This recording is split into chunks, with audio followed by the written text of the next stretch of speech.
ఓం శ్రీ పరమాత్మనే నమః. అందరికీ నమస్కారం. ఈ రోజు శ్రీమద్ భగవద్గీతలోని చతుర్థోధ్యాయమైన జ్ఞాన కర్మ సన్యాస యోగములోని 24వ శ్లోకము. బ్రహ్మార్పణం బ్రహ్మ హవిః బ్రహ్మాగ్నౌ బ్రహ్మణాహుతం బ్రహ్మైవ తేన గంతవ్యం బ్రహ్మ కర్మ సమాధినా.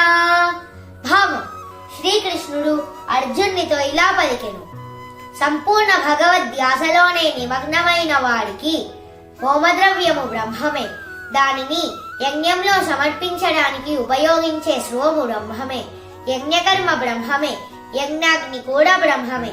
ప్రతిదాన్ని కూడా ఇలా భగవంతునిగా చూసేవాడు భగవంతునిని సునాయాసంగా పొందుతాడు.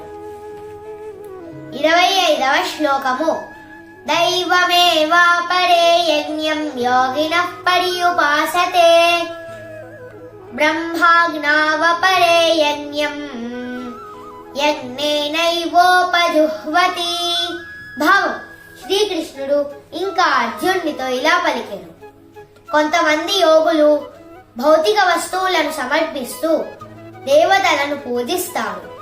మరికొందరు పరమ సత్యమనే అగ్నిలో తమ ఆత్మనే సమర్పిస్తూ సంపూర్ణంగా ఆరాధిస్తారు. 26వ శ్లోకము. శ్రోత్రాదీనీంద్రియాణ్యన్యే సంయమాగ్నిషు జుహ్వతి శబ్దాదీన్ విషయానన్య ఇంద్రియాగ్నిషు జుహ్వతి. భావం: శ్రీకృష్ణుడు ఇంకా అర్జునునితో ఇలా పలికెను: మరికొందరు శ్రవణ మరియు ఇతర ఇంద్రియములను ఇంద్రియ నిగ్రహణ అనే యజ్ఞాగ్నిలో ఆహుతిగా సమర్పిస్తారు. మరికొందరు శబ్దాది ఇతర ఇంద్రియ విషయములను ఇంద్రియాగ్నిలో ఆహుతిగా సమర్పిస్తారు. ఓం శ్రీ పరమాత్మనే నమః.